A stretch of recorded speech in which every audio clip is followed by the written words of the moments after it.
Assalamualaikum warahmatullahi wabarakatuh. Halo adik-adik, gimana kabarnya? Sehat-sehat semua ya. Stay home ya, tetap di rumah. Karena hari ini kita akan belajar via online aja, pakai video. Nah, kemarin kita sudah mempelajari pelajaran kimia tentang koloid. Jadi perbedaan dispersi, larutan, koloid sama suspensi. Masih ingat kan? Beda. Sudah juga mempelajari tentang macam-macam atau tipe-tipe koloid dari sol, aerosol, emulsi, sama satunya apa lagi ya? Buih atau busa. Ya maaf saya lupa, saya juga manusia. Nah, sekarang kita akan belajar tentang sifat-sifat koloid.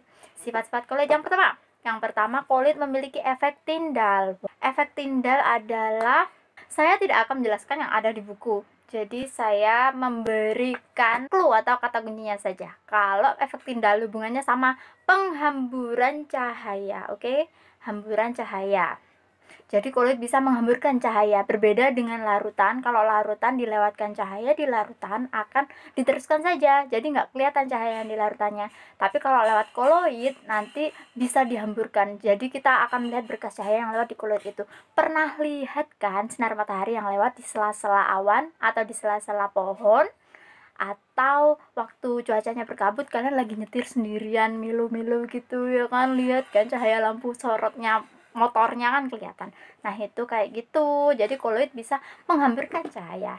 Dua, ada gerak Brown. Kalau gerak Brown ini hubungannya sama gerak zigzag partikel koloid.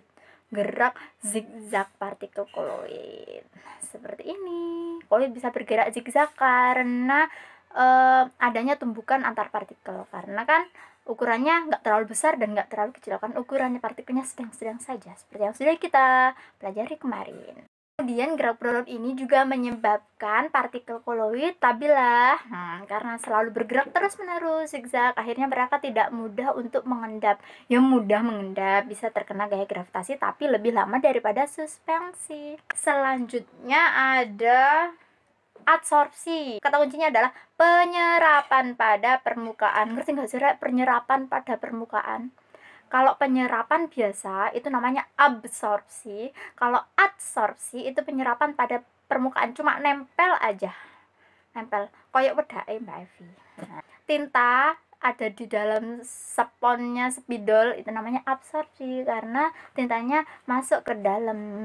Tapi kalau koloid punya sifatnya itu adsorpsi ya. Kayak cat nempel di tembok, tintanya spidol nempel di papan tulis. Begitulah.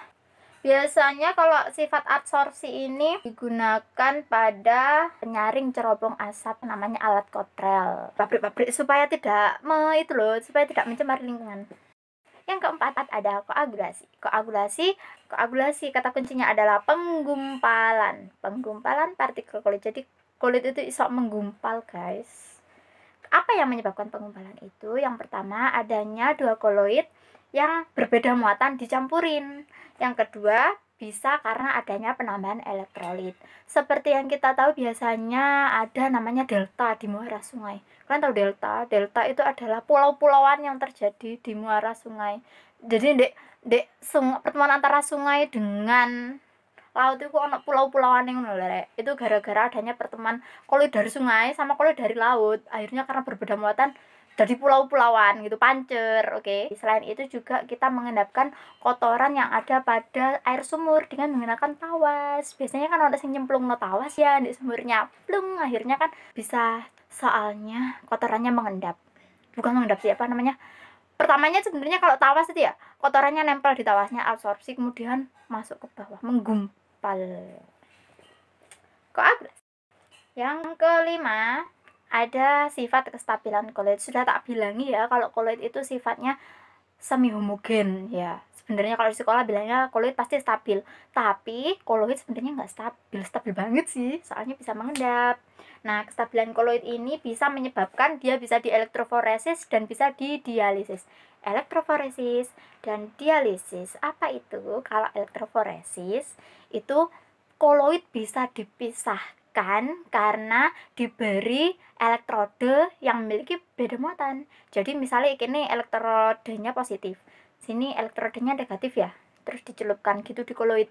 Nah, nanti Koloid yang sifatnya positif akan bergerak ke arah negatif. Kalau yang sifatnya negatif akan bergerak ke arah yang positif. Jadi bisa dipisah antara yang positif sama negatif. Atau bisa juga digunakan untuk mengecek koloid itu sifatnya positif apa negatif matanya ya. Elektrode, misalnya koloid itu sifatnya positif yuk, akhirnya nanti semuanya menggumpal atau bergerak ke arah yang negatif. Jadi kalau koloidnya negatif bergerak ke arah yang positif ngono loh. Jadi ke tempat yang berlawanan kan, kayak cewek sukanya yang cowok ya kan. Kalau dialisis itu biasanya digunakan untuk memurnikan koloid, menghilangkan zat pengganggu. Jadi kalau dialisis itu jadi ono koloid ya diwadahi di selaput gitu.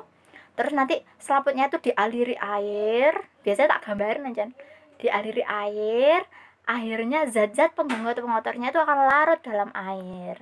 Tapi karena ada selaputnya yang tidak bisa ditembus koloid, jadinya koloidnya tetap di situ. Jadinya apa? Koloidnya hilang dari pengotor. Biasanya digunakan untuk cuci darah.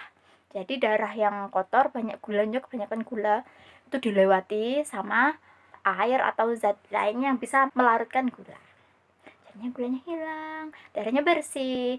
Nah, sekian dulu untuk bab sifat-sifat koloid. Mungkin ada tambahan di sekolah tentang koloid, liofil dan liofob. Dari katanya fil sama fob, kalau fili itu artinya suka, kalau fob artinya benci. Kalau liofil berarti medium pendispersi dan zat terdispersinya itu suka, saling suka, jadi dia lebih stabil gitulah. Kalau liofob dari kata fobia, jadinya mereka saling nggak suka atau saling benci.